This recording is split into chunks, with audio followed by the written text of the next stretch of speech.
At Revenge World, some stories don't arrive like a scene. They arrive like a mistake someone didn't bother to double-check.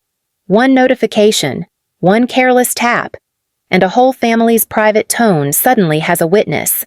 Riley Donovan is an ICU nurse, and what happened to her matters because the loneliness wasn't accidental.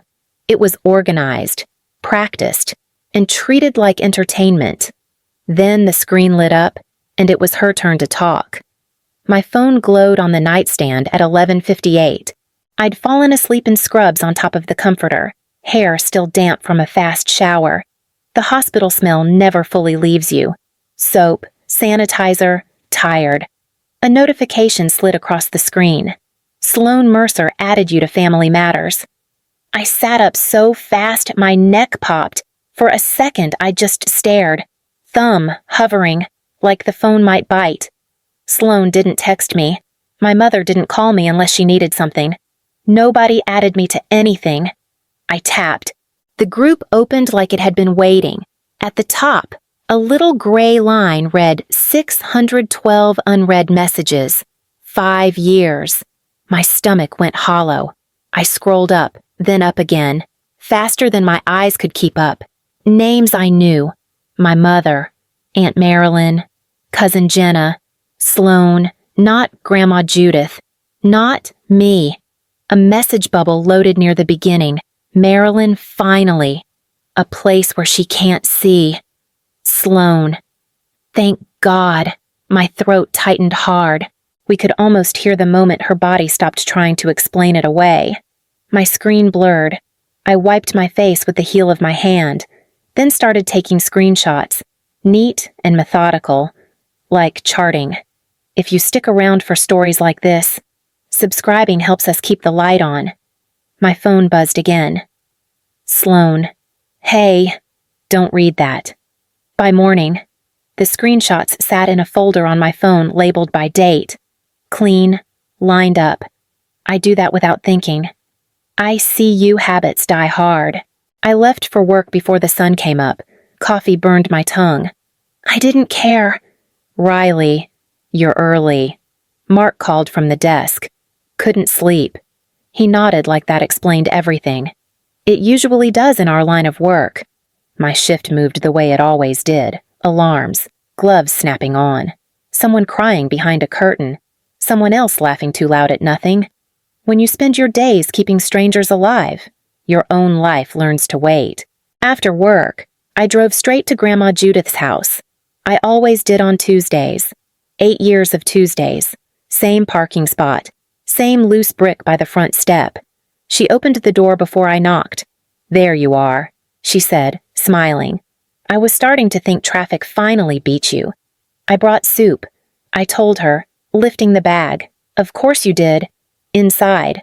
The house smelled like lemon cleaner and old books. She shuffled back toward the kitchen, talking about a neighbor's dog, about the weather, about nothing that mattered and everything that did. She paused once. Hand on the counter. You look tired, sweetheart. I'm fine. She studied my face a second longer than usual, then nodded. Let it go. That's how we were. No performances, no posts, just showing up.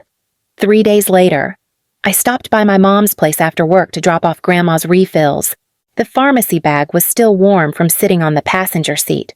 Mom was in the kitchen, phone on the counter, chopping celery too carefully. Hey, she said, not looking up. You're off early, just swinging by. I set the bag down. What's the dress code for Grandma's party? She waved the knife once. Oh, nothing fancy. Casual. Neighbors and family. Okay. Her phone lit up. Just for a second. Long enough. Neutral tones only. Photographer at 4. I didn't lean in. Didn't ask. I stood there, hands in my pockets, waiting for her to say something else. She didn't. I left without sitting down. That night, I called Sloan. It rang longer than usual. Hey, she answered, distracted. Music in the background. Just checking in.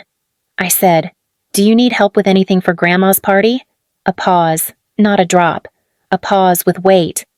Oh, yeah, I mean, it's kind of handled. Got it. Cool, she said. I have to run. The line went dead.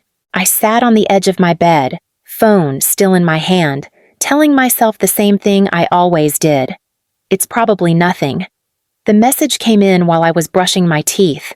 My phone buzzed against the sink, loud in the quiet apartment. Sloan. A voice memo. I didn't open it right away. I rinsed, set the toothbrush down, wiped my mouth with the back of my hand. Little delays. The kind you use when you already know something won't feel good. I pressed play. Oh my God, she's exhausting, Sloane's voice said, close and careless. She acts like she's special just because Grandma depends on her, like that's a personality trait or something. Someone laughed. Not her. I swear. She thinks showing up makes her important. The message cut off. Another buzz. A text this time. Oops. Wrong person. Ignore that. Ignore that. I stood there with the phone in my hand, toothpaste drying at the corner of my mouth. My chest felt tight, but not sharp. Familiar. Like a muscle that knew this shape already. I sat on the edge of the tub and stared at the floor until the tiles came back into focus. My phone rang. Mom's name lit up the screen. I let it ring until it stopped. A minute later, another text from Sloan. You know I didn't mean it like that. I set the phone face down on the counter. That night, I didn't sleep. I lay on my back, listening to the building settle, replaying the sound of her voice. Not angry, not joking, comfortable. I didn't open the group again until close to midnight. The apartment was quiet in that thin way it gets when everyone else has decided to sleep. The fridge hummed, the heat clicked on, then off. I sat on the couch with my phone in both hands and tapped the notification. Family Matters. The screen jumped to the bottom of the thread. 612 unread messages. 5 years stacked into a number.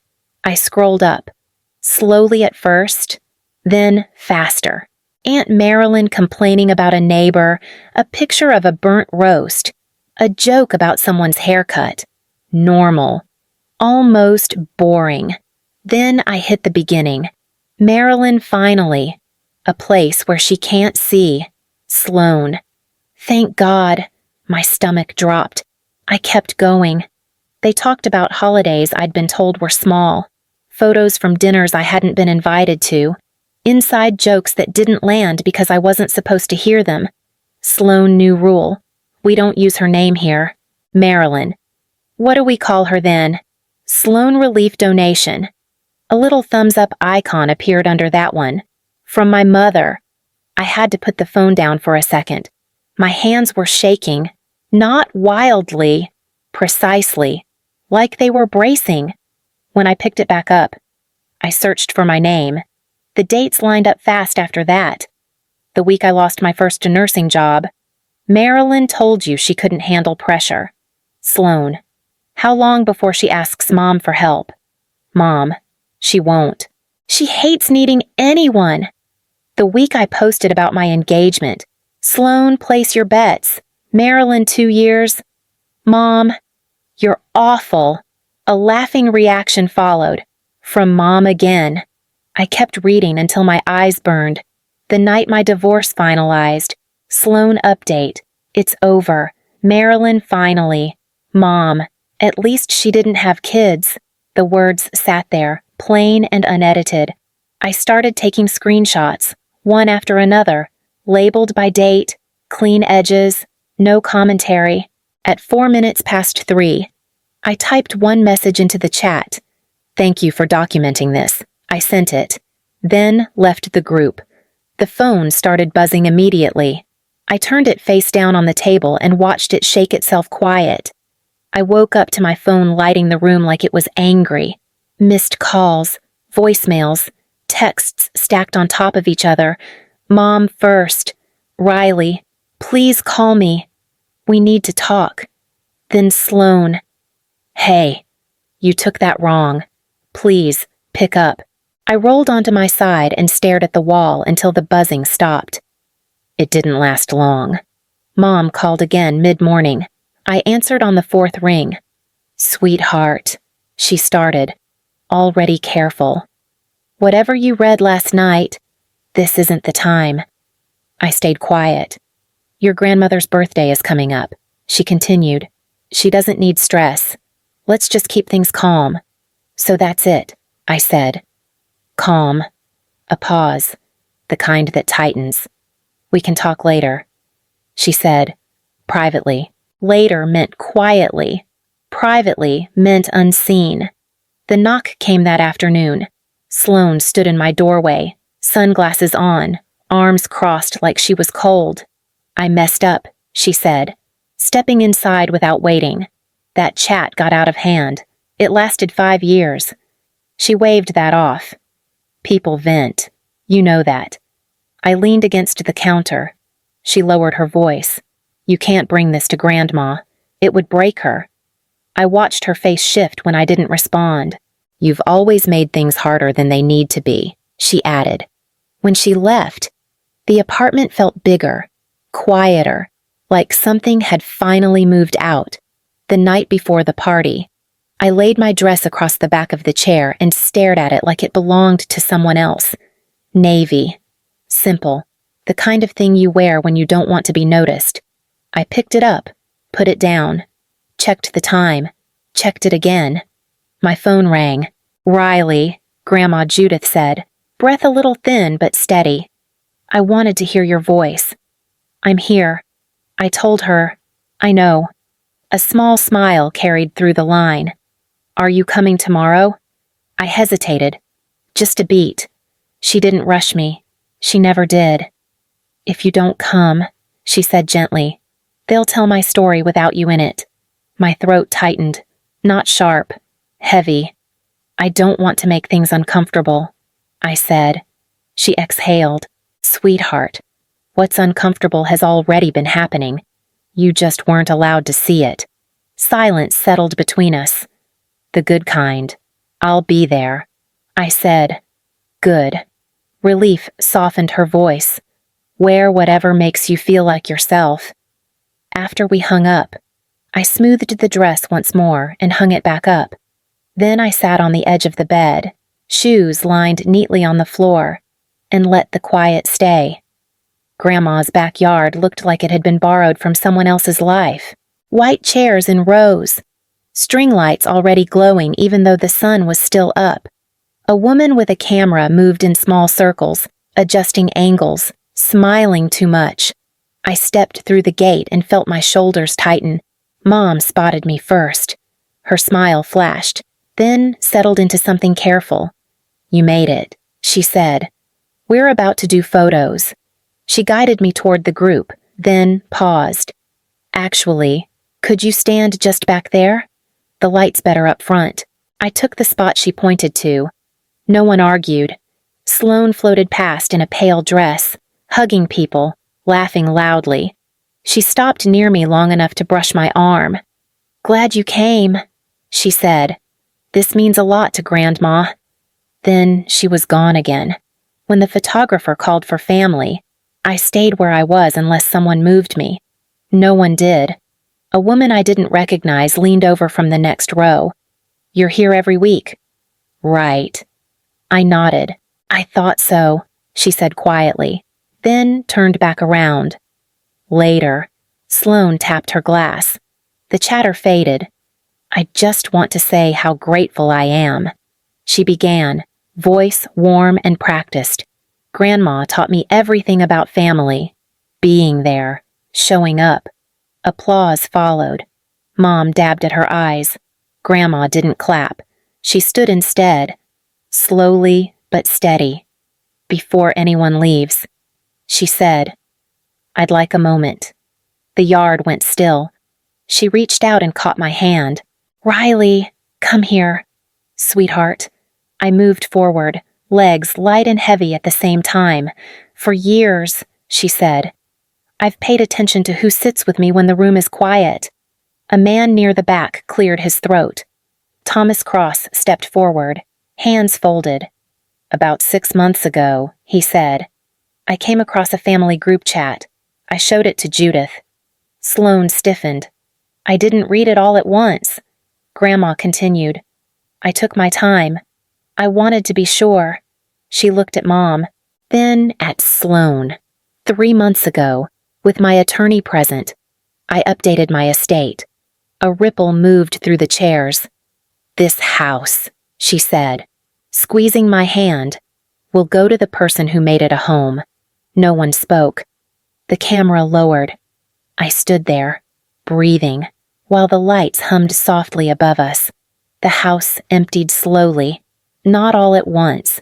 Chairs scraping, low voices, people avoiding eye contact like it might ask something of them. I stayed near Grandma Judith until the last car pulled away. She sat back down, a little tired now, but calm. Help me inside, she said. I took her arm. It felt normal, familiar, like every other Tuesday. Later, we sat on the porch, no lights, just the evening settling in. She opened the small notebook she always kept with her and wrote for a moment, pen moving carefully. What are you writing? I asked. She smiled without looking up. Today. She closed it and rested her hand over mine. That was all. The next weeks were quiet in a different way. Fewer calls, fewer invitations. My phone stayed still more often than not. Work filled the days. Home filled the nights. I stopped bracing for something to happen. One afternoon, standing at the kitchen sink, I realized I wasn't replaying conversations anymore, not fixing them, not explaining myself in my head. For the first time, Riley Donovan wasn't trying to earn a place by staying small or useful or agreeable. I was just there, in my own life, taking up the space it already had. If stories like this matter to you, staying connected helps us keep telling them. We noticed something as this one settled. When the noise finally stopped, what remained wasn't loss. It was clarity.